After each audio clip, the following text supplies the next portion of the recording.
ازيكم يا أصحابي؟ إنجليزي مع تيتشر انشراح، والنهاردة حلقة جديدة مع حرف جديد. يلا بينا نتعرف على الحرف اللي معانا. النهاردة معانا لتر جديد وهو إي.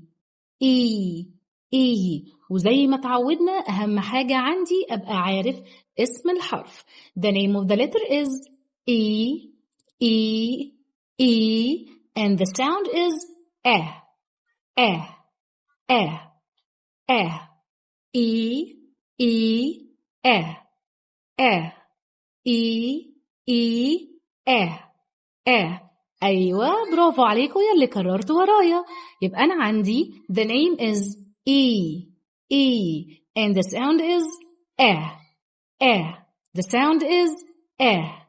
Eh. وزي ما قلنا قبل كده احنا بس هنتعرف على صوت الحرف في الصور دي مرة واحدة وبس.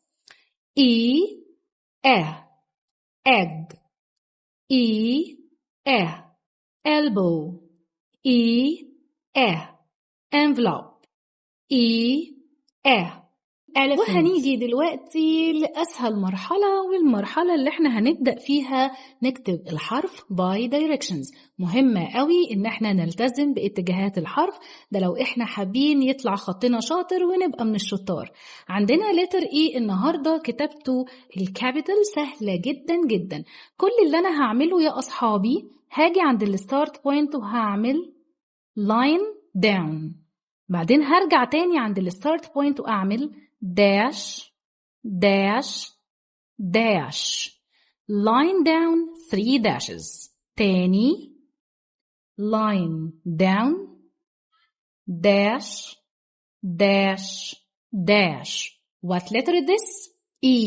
What letter is this? E. The small E. هاجي عند الستارت بوينت بتاعتي وهعمل dash half a circle. مرة كمان هاجي عند الستارت بوينت وهعمل dash half a circle.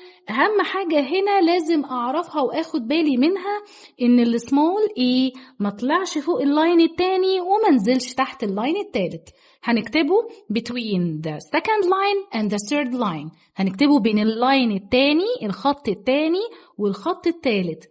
E E E E and the sound is eh eh. E E and the sound is eh eh. وبكده يا أصحابي نكون اتعرفنا على الحرف الجديد وعرفنا اسمه وصوته واتجاهاته. هستناكم في الحلقة الجاية، هتوحشوني جدا. وبس كده خلاص.